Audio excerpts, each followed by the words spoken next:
we have some B1s. Coming up now, some of the FA-18s, the older models from the Navy and the Marines. Again, a couple more RF-4s here, right in between them. Both on our right and our left-hand side right now, we have F-111s. One country is still flying the F-111s, and that is Australia, but they're not going to be doing it for too much longer. They're starting to replace all of them with FA-18. I guess they got tired waiting for the F-35s.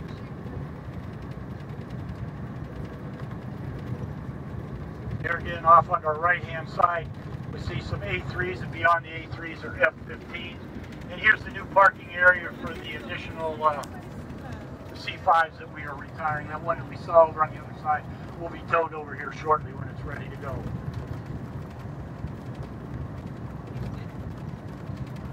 The open area both on our right and our left-hand side up until about 6 months ago housed quite a few of the C-141Bs.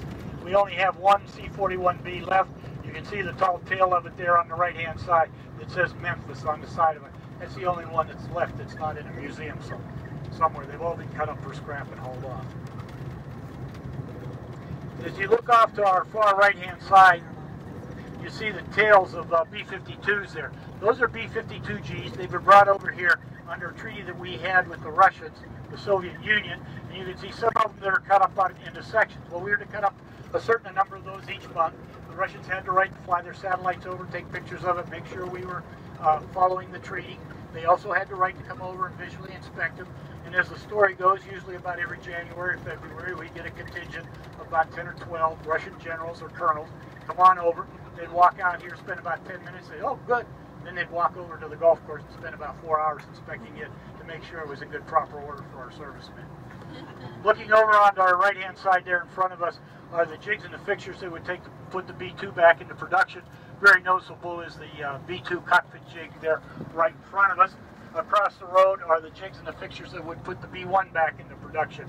The Air Force bought all of this when they bought the aircraft, just in case there was a need for additional aircraft sometime in the future. Since they are fairly sophisticated aircraft, they could redo it. A lot of the white boxes that you see out there also houses specialized tooling to rebuild parts that we can no longer get off of any of the aircraft. One of them being nose gears for the T-38s. We'll take a look at those on our way back towards the west side. Here on our right-hand side, you see some of the older KC-135s. And here, this one at Castle, you can take a look at the engine, see how small it was.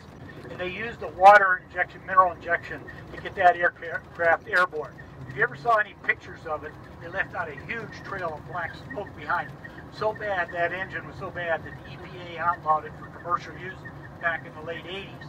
Well, the very industrious Air Force major found these commercial aircraft that you see here on our right-hand side that the operators were not going to re-engine those aircraft. He bought them up for about $250,000. We got about $3 million worth of parts off of those aircraft.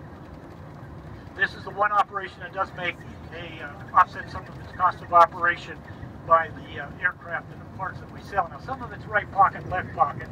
That is that if they regenerate a P3 to go to the Interior Department to be used in their force firefighting capability, the Interior Department has to pay the Defense Department for that aircraft. It doesn't increase the coffers of the Treasury overall, but makes one P&L look a little bit better than the other.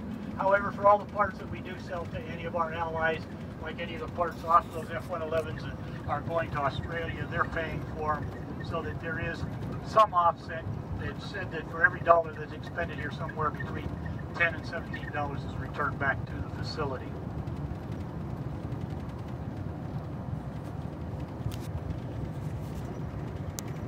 On our right-hand side, quite a few of the Hawkeyes. You can see there on the right, most of them have had their radars removed. Just one radar remains on the aircraft.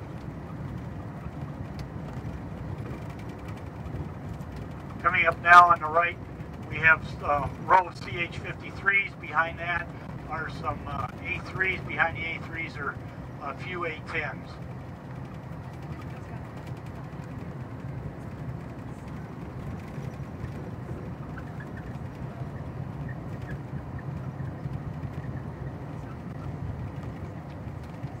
Coming up on our left-hand side are the T-38s, and as you look at them, you can see that none of them have nose wheels on them because they've all I guess the student pilots are real hard on nose wheels on the T-38s. Two aircraft that you haven't seen, and I think you're only one aircraft now they haven't seen. Right here we have 4 AV Harrier jets.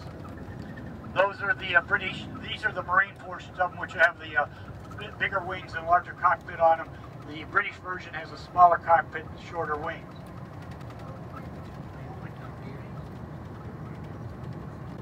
We did have T-38s in the back row. It's one of the aircraft that I flew while I was on active duty. It actually wasn't a trainer. It was a 4-passenger cargo type aircraft, and it was the North American Saberliner. But it looks like they've taken them all off, sold them all with scrap, but they may have sold some parts off of those since the civilians still fly. Do I have any questions?